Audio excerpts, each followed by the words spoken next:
The story of medieval hygiene begins with water. In our modern age, we often take for granted the convenience of clean running taps, steaming showers, and sparkling bathtubs filled in minutes. But in the Middle Ages, water was both a source of life and a source of suspicion. It nourished crops, quenched thirst, and filled great rivers that carried barges and merchants to faraway towns. Yet it could also conceal dangers, disease, contamination, and the unknown. To understand how men and women of the medieval world thought about bathing, we must first step back into their world and see water not as we see it today, but as they did, layered with meaning, fear, and ritual. In the early medieval period, bathing had not yet disappeared from European life. The Romans, who left their stone aqueducts and tiled baths scattered across the continent, had been famous for their love of cleanliness. They constructed great bathhouses with heated pools, sweating chambers, and carefully engineered drainage systems. For centuries after Rome fell, fragments of this culture remained.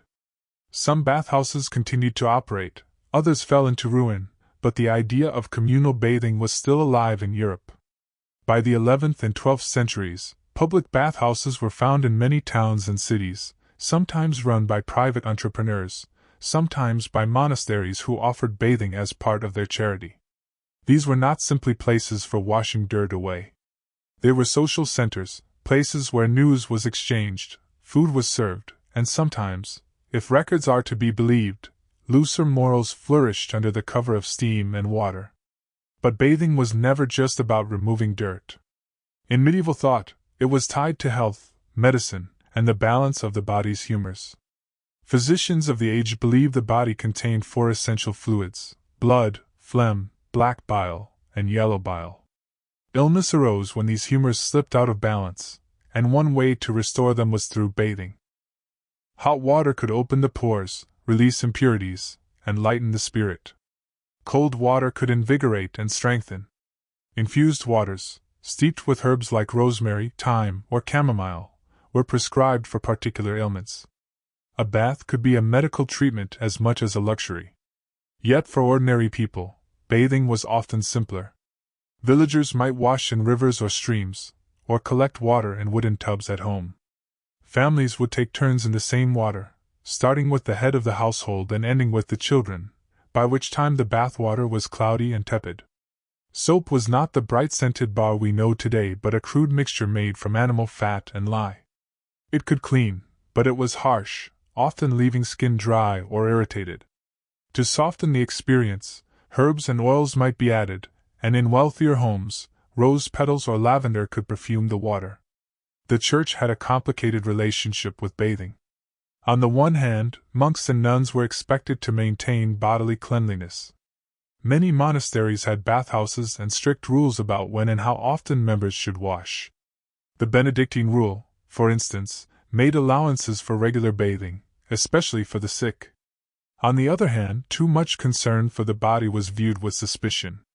There was a fear that indulgence in hot baths could lead to sin, stirring the flesh as much as soothing it. Public bathhouses in towns often gained reputations as places of immorality, where men and women mingled freely, and prostitution was not uncommon.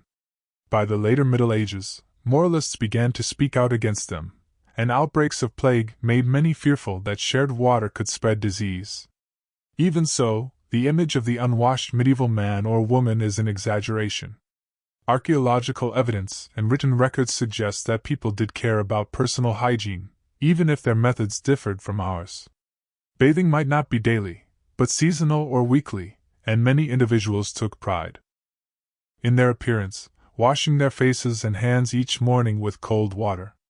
Travelers' accounts describe lords and ladies perfuming their bodies after baths, and some medieval medical texts include elaborate instructions for how to prepare the perfect bath, from temperature to herbal mixtures. For the wealthy, bathing could be a ritual of refinement, accompanied by music, fine linens, and food served beside the tub. Urban bathhouses deserve special mention. In places like Paris, London, and Cologne, these establishments flourished during the 13th and 14th centuries. They offered wooden tubs filled with hot water, sometimes heated by stones placed directly into the bath or by clever stoves. Patrons could order meals to be brought to them as they soaked, and illustrations from manuscripts show couples sitting together in tubs, drinking wine, while servants attend nearby. This mixture of cleansing, dining, and intimacy gave the bathhouse a lively atmosphere. But it also attracted the criticism of moral reformers and the suspicion of authorities who worried about disorder. In times of plague, many bathhouses were shut down, blamed, fairly or unfairly, for spreading contagion. In the countryside, bathing was humbler but no less important. Peasants who worked the land all day were inevitably covered in dirt and sweat. Washing in rivers or ponds was common, though seasonal, as winter made outdoor bathing unpleasant or impossible. During festivals or weddings, special attention was given to cleanliness, and families might make extra effort to bathe in preparation for such occasions. Water for baths was heated in iron cauldrons over open fires and poured into wooden tubs. It was labor-intensive, which meant that a full bath was not an everyday event for most rural families. Instead, they relied on more frequent washing of hands and faces, and regular changing of linen garments, which absorbed sweat and kept outer clothing cleaner. There is also the curious question of how medieval people smelled. Chroniclers sometimes remarked on the stench of towns, the foul air of overcrowded streets, or the odor of soldiers on campaign. But within homes, efforts were made to counter unpleasant smells. Herbs were scattered on floors, rushes were changed regularly, and scented waters were splashed on the skin. For the upper classes, perfumes imported from the East, made of musk, civet, or rose oil, were prized luxuries. To bathe and then perfume the body was not only a matter of hygiene but of status, signaling refinement and wealth. Water itself was not always trusted for drinking.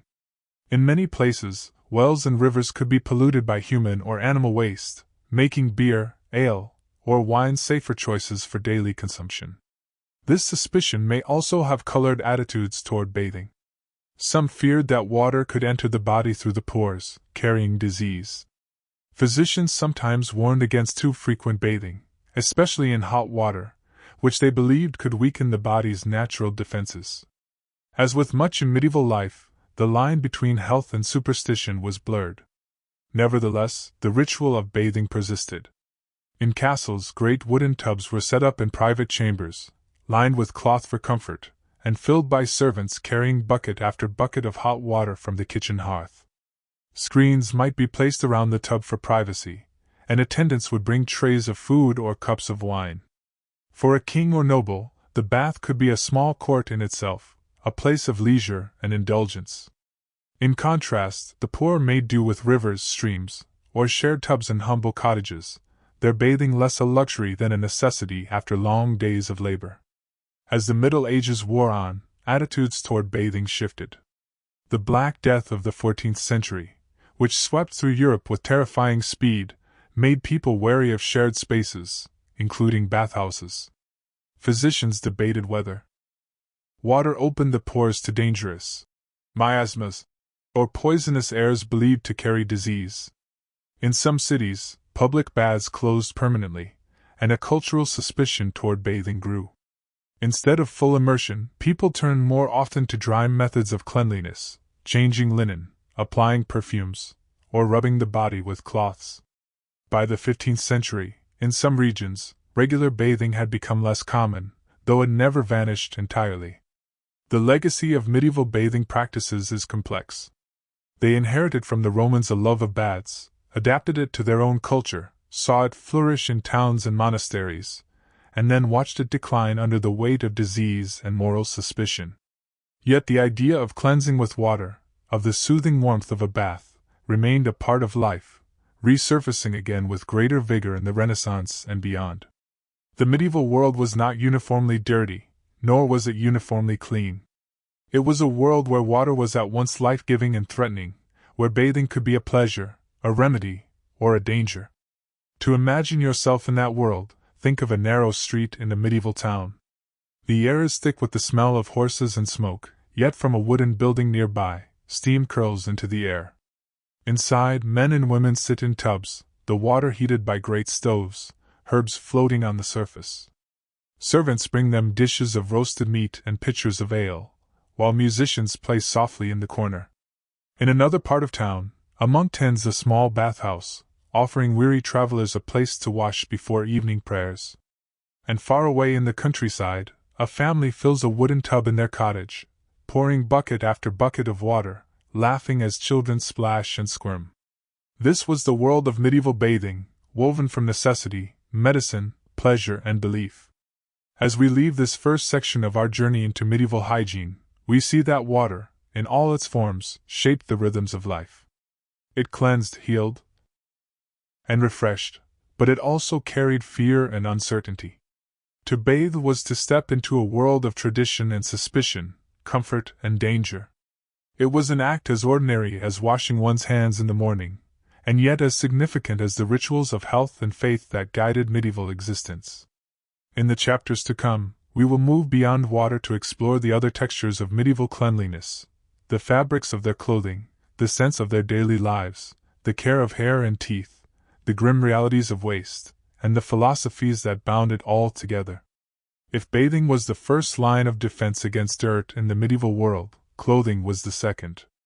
In fact, for many people, it was the more practical and reliable method of keeping clean. To understand medieval hygiene, we must look not only at how people washed their bodies, but also at how they cared for the fabric that touched their skin, day after day.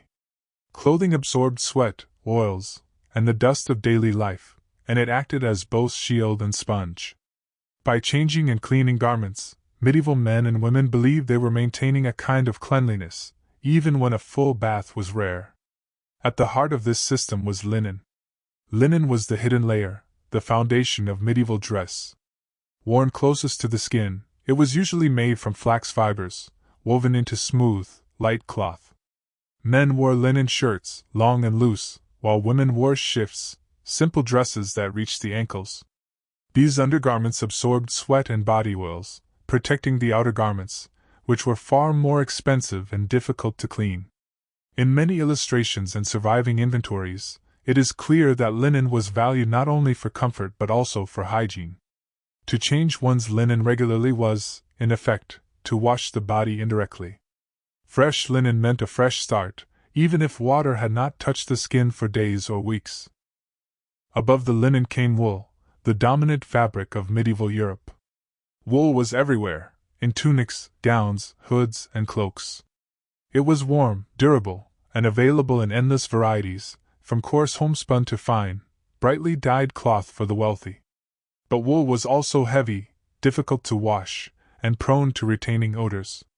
Once sweat or smoke clung to its fibers, the smell lingered.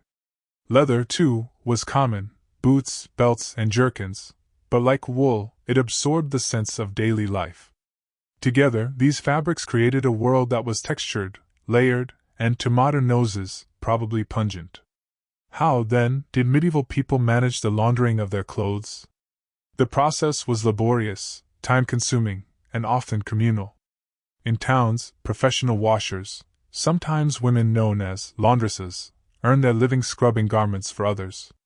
In villages, washing was often done by the family, with all hands working together. Streams and rivers were common sites for this work. On washing days, women could be seen beating clothes against stones or wooden boards, kneeling by the water's edge, scrubbing and rinsing. The sound of splashing and laughter often accompanied these scenes, as laundry was as much a social activity as it was a chore. Soap played a role here, too, though it was rougher than modern varieties. Made from animal fat mixed with lye, medieval soap could cut through grease but was harsh on the skin and fabrics alike. To soften the process, ashes, clay, or even stale urine were used. Urine, rich in ammonia, acted as a natural bleach and cleanser, and in some towns, vats of it were collected for use by fullers and laundresses. The image may not be pleasant, but it was effective. After scrubbing, garments were rinsed, wrung out, and spread across bushes, hedges, or grassy fields to dry in the sun. This was more than drying, it was purification. Sunlight was thought to have cleansing properties, and indeed, it killed bacteria and freshened fabric. The smell of medieval life was inescapable, however.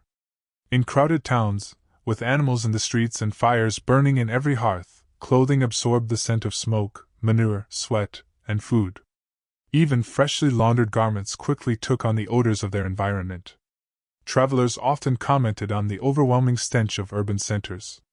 London, Paris, and Cologne were said to reek of refuse and smoke, and the clothes of their inhabitants must have carried these scents. Yet medieval people were not indifferent to odor. They sought ways to mask or sweeten it, drawing on the natural world around them. Herbs and flowers played a central role. Lavender, rosemary, sage, and thyme were all used to perfume clothing. In wealthy households, linen might be stored with sprigs of herbs or sachets of dried petals, so that when the garments were worn, they released a pleasant aroma. Incense was burned in churches and sometimes in homes, filling the air with frankincense or myrrh. Perfumed oils and waters, rosewater, orange blossom, or violet, were sprinkled on clothing or dabbed onto the skin. In manuscripts, we find recipes for scented waters distilled from flowers, showing that the art of perfumery was alive in medieval Europe, influenced by trade with the Islamic world where such practices were more advanced. Clothing was not just a matter of hygiene but of identity. Fabrics, colors, and styles all signaled social rank, occupation, and wealth. A noble's cloak of fine scarlet wool announced his status as clearly as a crown. A merchant's fur-trimmed gown spoke of prosperity, while a peasant's patched tunic told of labor and necessity. To wear clean, well-kept garments was not only a comfort but a statement. Dirty, torn, or foul-smelling clothes could mark a person as poor, careless, or sinful. The connection between cleanliness and morality was strong. To change one's linen and wash one's garments was to present oneself as honorable and respectable. Yet laundry was not easy, and for many, it was not frequent.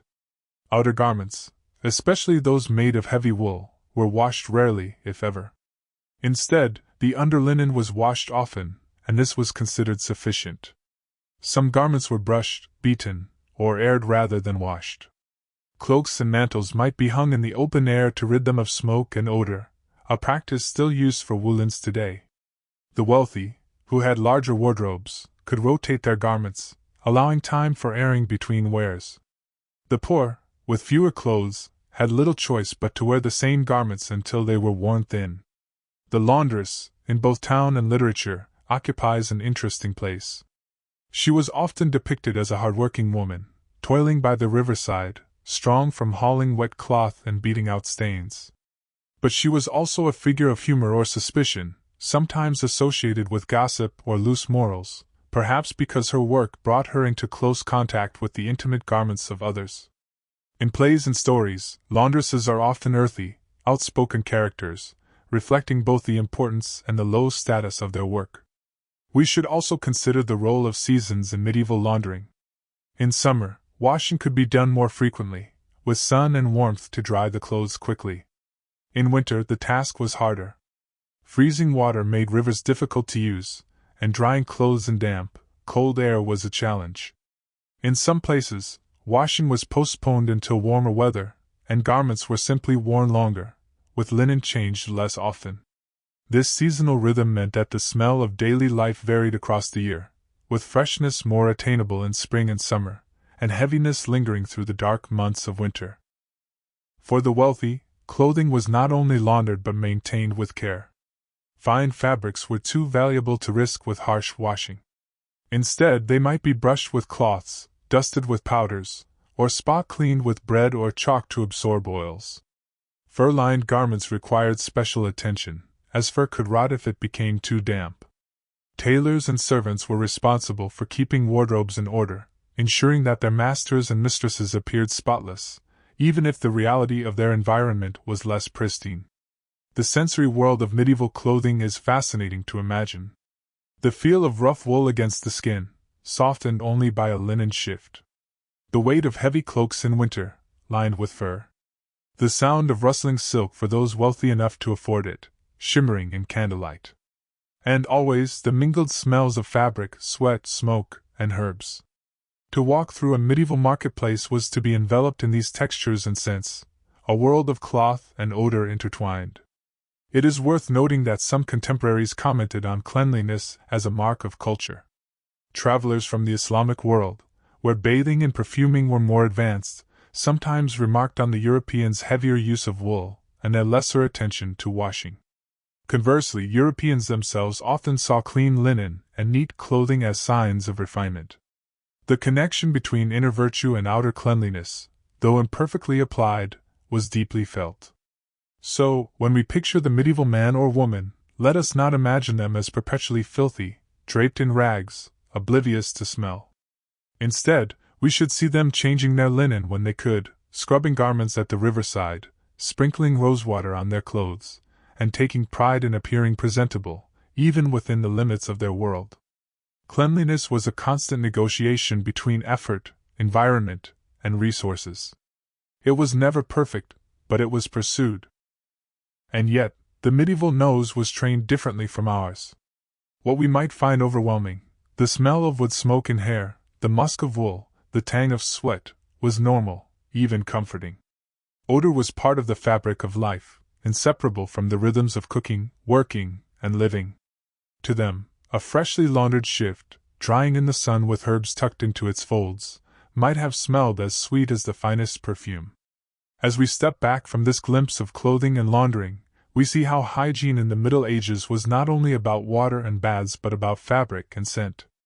Clothing was a second skin, absorbing the life of its wearer, shielding and revealing at once. To wash it, to perfume it, to air it in the sun, was to maintain a kind of order in a world where dirt and odor were constant companions. In the next part of our journey, we will turn to the body itself, teeth, hair, and skin, and the ways medieval men and women sought to care for what lay beneath the linen and wool. To move closer to the medieval body is to move into a world of daily rituals that were both intimate and revealing. If bathing and clothing shaped how people presented themselves to the world, then the care of teeth, hair, and skin formed the quiet routines of personal hygiene. This was not an age of gleaming white smiles, perfumed shampoos, and jars of scented creams. And yet men and women of the Middle Ages cared deeply about their bodies, and they sought ways, sometimes simple, sometimes elaborate, to maintain cleanliness, comfort, and beauty. Their methods may seem crude to us, but they tell us much about the rhythms of medieval life. Let us begin with the mouth, the most overlooked aspect of medieval hygiene. Teeth were both functional and symbolic. They were needed to chew the coarse bread and tough meats that formed the diet of many, but they were also tied to beauty and youth. A full set of white teeth was a sign of vitality, while missing or blackened teeth betrayed age, illness, or poverty. Though dentistry as a science was in its infancy, people took steps to care for their mouths.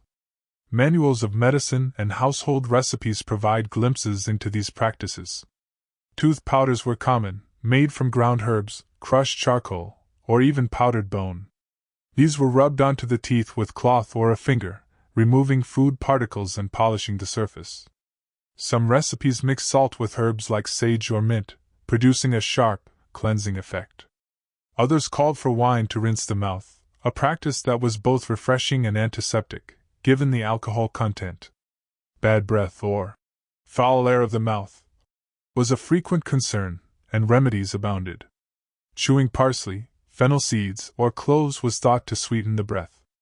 In wealthy households, imported spices such as cinnamon or nutmeg were used for the same purpose. The poor, lacking such luxuries, relied on local herbs. Physicians connected bad breath not only to unclean teeth but to imbalances in the stomach and humors, so treatments ranged from mouth rinses to dietary adjustments. Honey was sometimes recommended as a coating for sore gums, while vinegar was prescribed to strengthen teeth. Extraction, though, was the ultimate solution to toothache, and it was performed by barber surgeons with crude tools, often without any form of anesthesia beyond a stiff drink or prayer. To lose a tooth was painful, but it was also common, and many people in their 30s and 40s had gaps in their smiles. Hair, too, demanded care, though the challenges were different. Medieval hair was both a practical matter and a cultural symbol. For men, hair length and style varied with fashion and status. Short hair might mark a laborer or a monk, while long flowing locks could be associated with nobility or youth. For women, hair was often kept long, braided, and covered with veils, wimples, or hoods once they were married. Loose hair was associated with maidens, or sometimes with disorder and even sin. But whatever the style, hair needed attention.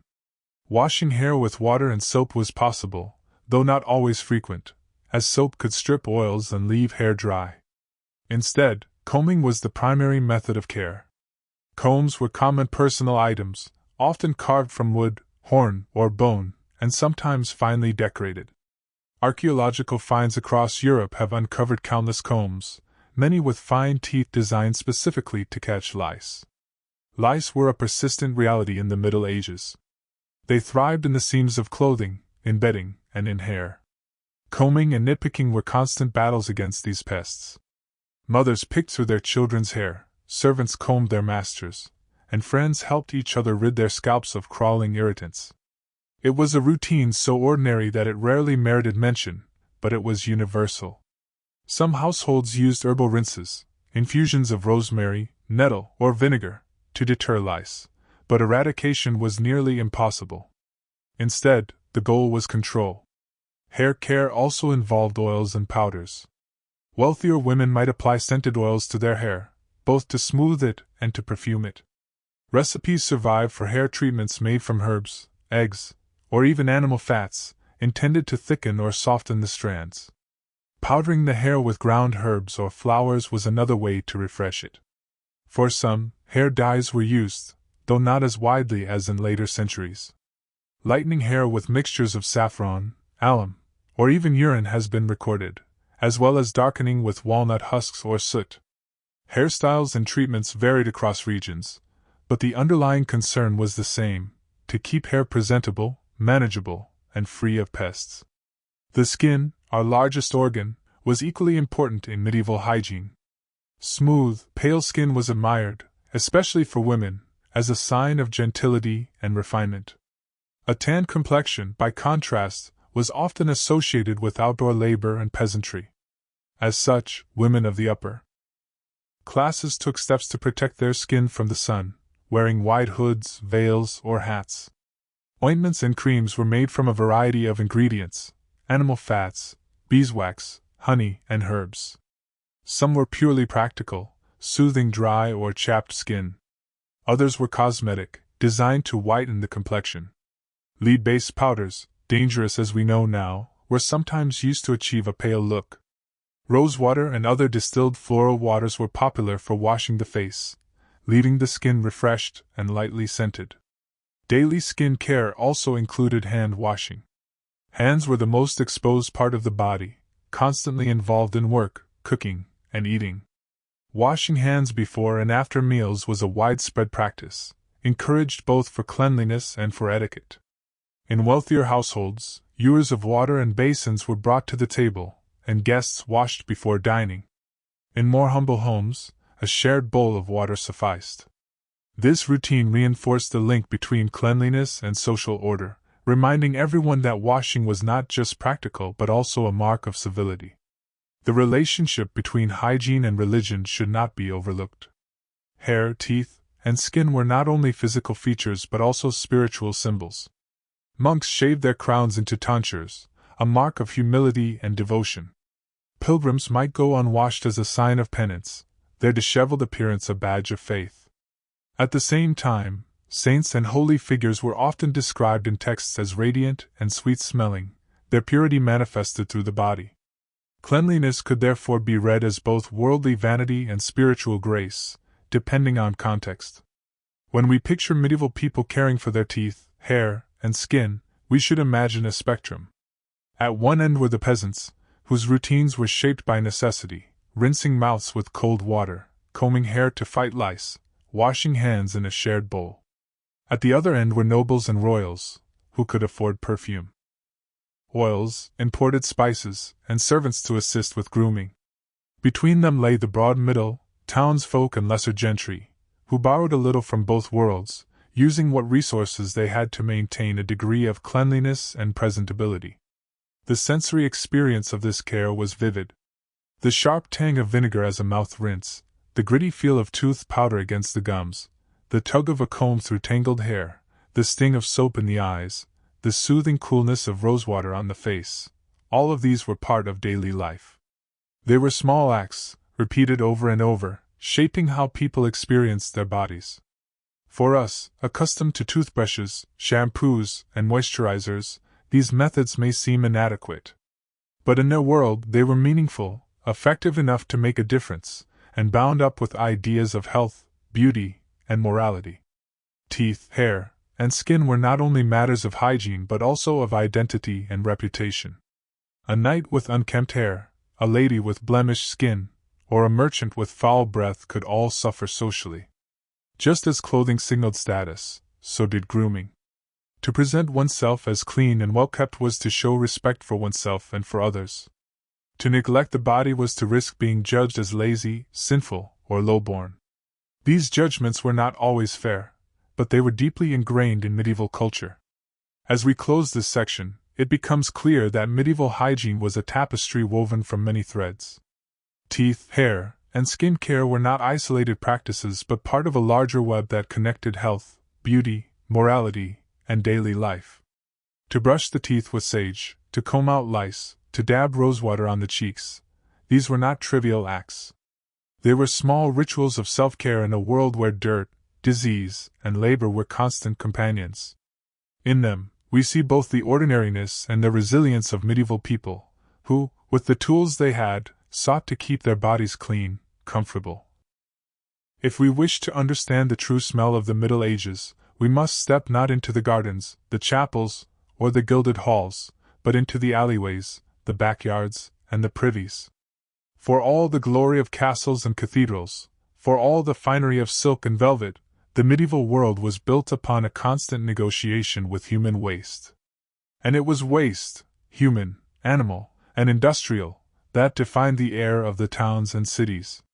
To live in the Middle Ages was to live amid smells, some familiar, some overpowering, and many that lingered in ways we can barely imagine today.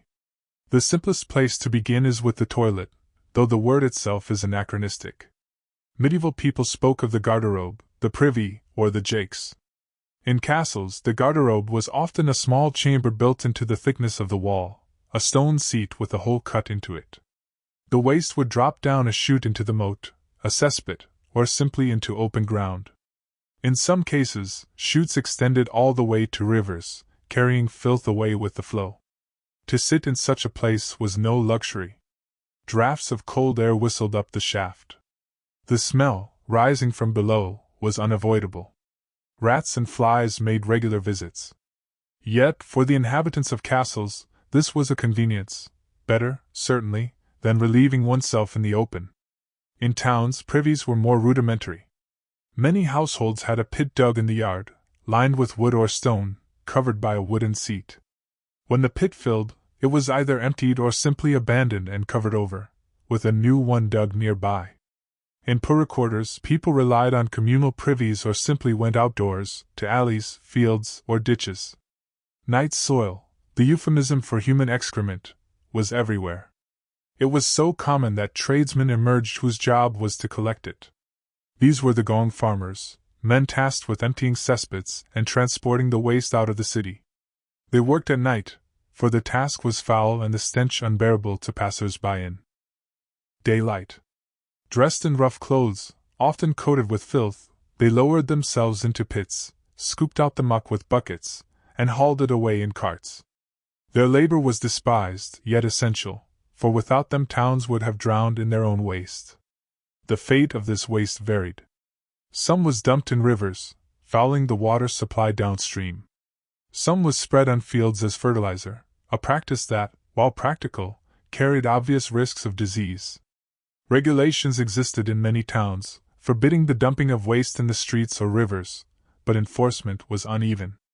In London, for example, ordinances against throwing waste into the Thames were issued repeatedly throughout the Middle Ages, which tells us less about their success than about their failure. The river was both the source of life and the carrier of filth. Fish swam in it, ships sailed upon it, laundry was washed in it, and yet into it flowed the contents of privies, cesspits, and slaughterhouses. To drink from it was to risk illness, and yet many did, for alternatives were scarce. The stench of towns was not only from human waste. Animals contributed in abundance. Horses, essential for transport, filled the streets with dung.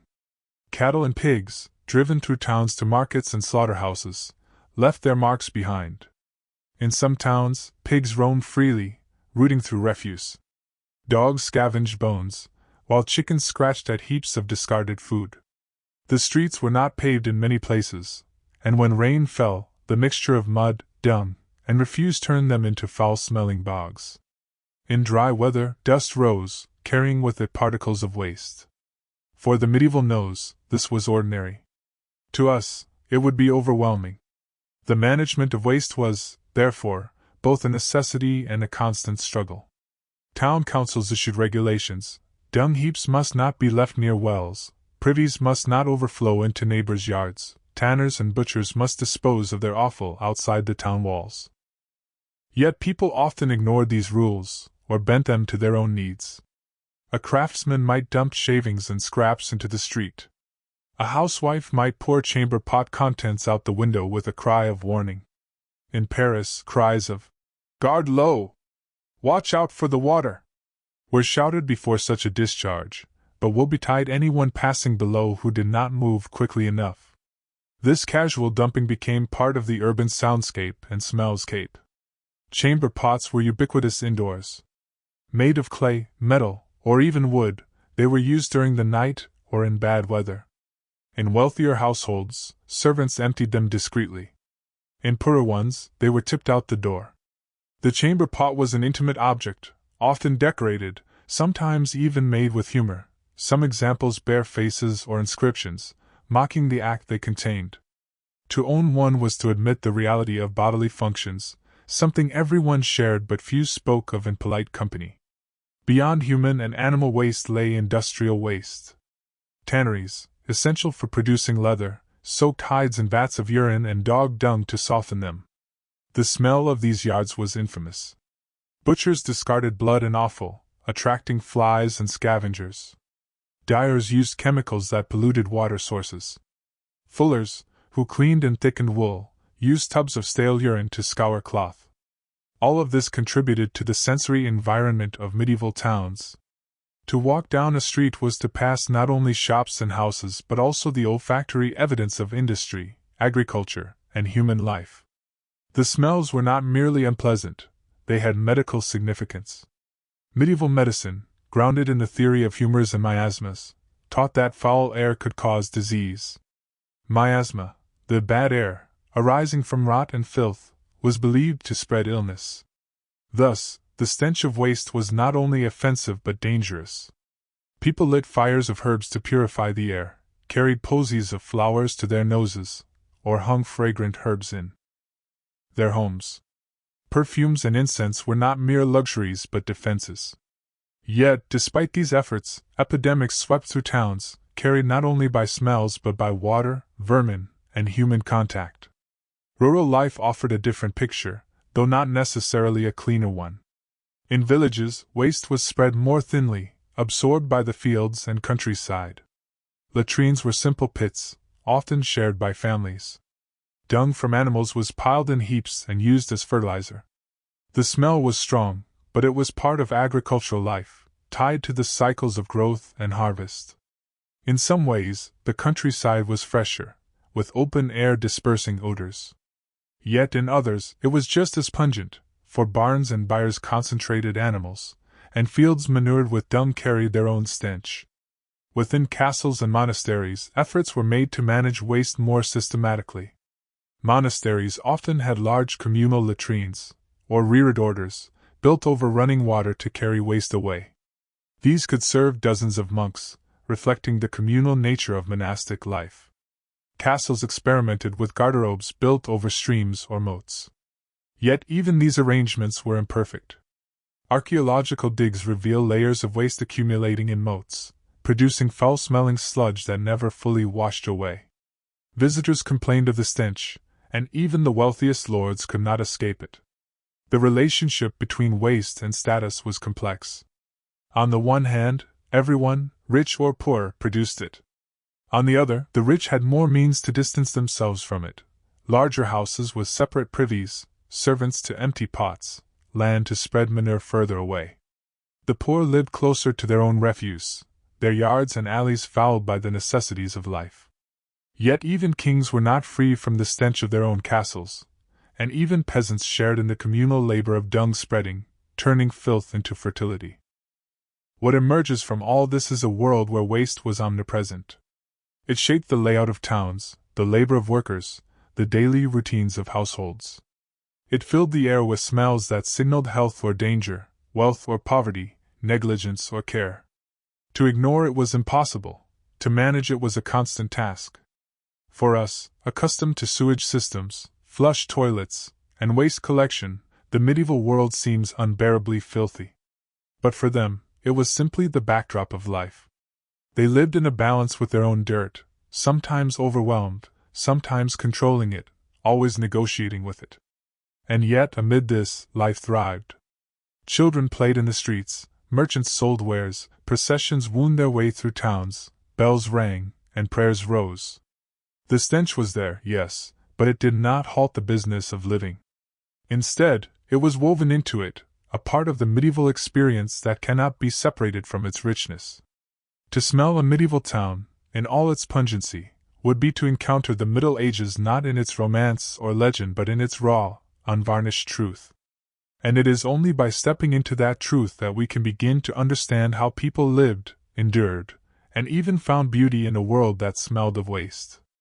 If there was one thread that bound together all the habits, fears, and rituals of medieval hygiene, it was the philosophy that underpinned their understanding of health.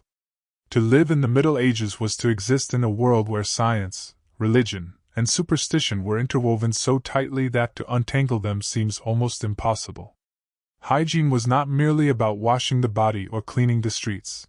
It was about maintaining balance in the self and harmony with the world around. And this balance was thought to be both physical and spiritual, a matter of humors, airs, prayers, and penance. The guiding medical doctrine of the time was the theory of the four humors, inherited from the ancient physicians Hippocrates and Galen. According to this belief, the human body was governed by four fluids: blood, phlegm, yellow bile, and black bile. Health was nothing more or less than the balance of these humors. Too much black bile might cause melancholy. Too much phlegm might bring lethargy. A surplus of blood could bring fever. Illness, then, was imbalance, and cleanliness played its part in restoring harmony. Washing the skin, purging the stomach, sweating in a bath, or even bleeding with leeches, all were ways to adjust the humors and bring the body back into line. Cleanliness was thought to open the pores, to allow vapors and humors to escape. Dirt, on the other hand, blocked the skin, trapping ill vapors inside. Sweat, though unpleasant in smell, was often seen as a healthy purge, a way for the body to rid itself of excess. Physicians recommended moderate bathing, not for beauty but for balance. The bath was as much a medical tool as a social practice. Warm baths could soothe the body, cool baths could fortify it, and herbal baths could infuse it with medicinal properties. Lavender, rosemary, chamomile, all found their way into bathwater as treatments for ailments of body and spirit. But alongside this medical reasoning stood the looming specter of miasma, the belief in bad air as the root of disease. Rotting matter, stagnant water, and foul smells were thought to generate invisible poisons that floated through the air. To breathe them in was to invite sickness. It was not an entirely mistaken idea. Foul environments do indeed foster disease, though not because the air itself is corrupt. Still, in the medieval mind, to purify the air was to safeguard the body. Streets were fumigated with burning herbs. Homes were scented with juniper, sage, and frankincense. People carried pomander, small metal balls filled with fragrant substances, to hold to their noses in crowded places. Physicians wore long-nosed masks stuffed with herbs during plague years, the beak serving as a filter against the miasma.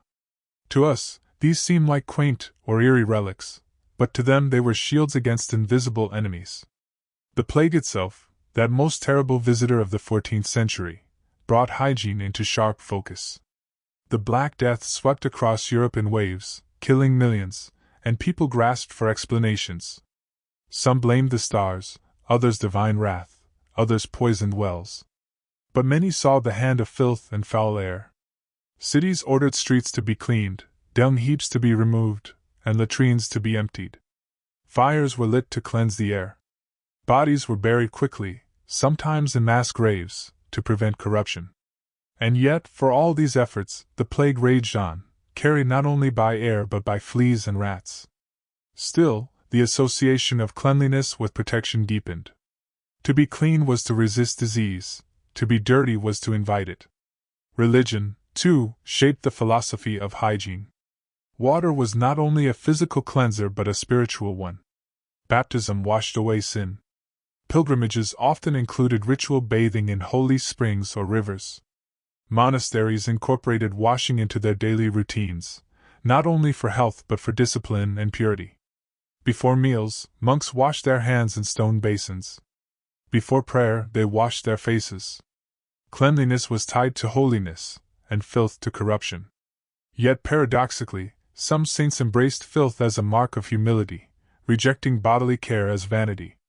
For them, dirt was a badge of devotion, proof that they valued the soul above the flesh. To modern eyes this seems contradictory, but within medieval spirituality it made sense. Cleanliness could be holy, but so could dirt, depending on the context and intent. Hospitals, such as they were, also reflected this philosophy. They were not places of surgery or cure in the modern sense but houses of care, where the sick were tended, the hungry fed, and the dying comforted. Cleanliness was part of charity. Washing the sick, bathing their wounds, changing their linens, these acts were as much spiritual service as medical treatment. The hospital was a place where body and soul were cared for together, and hygiene was central to both. Nurses, often religious women, took pride in maintaining order and cleanliness within their walls, even if outside the streets were foul. The use of water, herbs, and oils in hygiene thus served many purposes at once. A bath was relaxation, medical treatment, spiritual purification, and social ritual. Soap, though not as common as today, was valued when available, made from animal fat and lye or imported from regions like Castile. Scented waters were used to wash hands and faces, often infused with rose or orange blossom. Ointments and balms, made from beeswax, oils, and herbs, softened skin and soothed irritations. Even cosmetics, though frowned upon in excess by the Church, were used to maintain appearance and, by extension, health and favor. At the same time, fear shaped practices. Fear of contagion, fear of sin, fear of imbalance. The presence of waste in the streets, the smell of rot, the sight of sores, all were reminders of vulnerability. Hygiene, therefore, was as much about reassurance as it was about effect. To wash was to feel safer, to cleanse away not only dirt but dread. To burn herbs was to ward off invisible dangers. To confess sins and bathe in holy water was to cleanse body and soul alike. This philosophy extended to clothing, diet, and lifestyle. Clean linen was praised not only for comfort but for drawing sweat and impurities away from the skin. Moderation in eating was urged, for gluttony upset the humors. Fresh air, walking in gardens, smelling flowers, all were considered healthful. The idea of balance pervaded every aspect of hygiene. Too much bathing might weaken the body, too little might clog it. Too much perfume might mask illness, too little might leave one vulnerable. The path was always the middle one, guided by tradition, experience, and the words of physicians. By the late Middle Ages, changes began to stir. Contact with the Islamic world during the Crusades and through trade brought new ideas of cleanliness.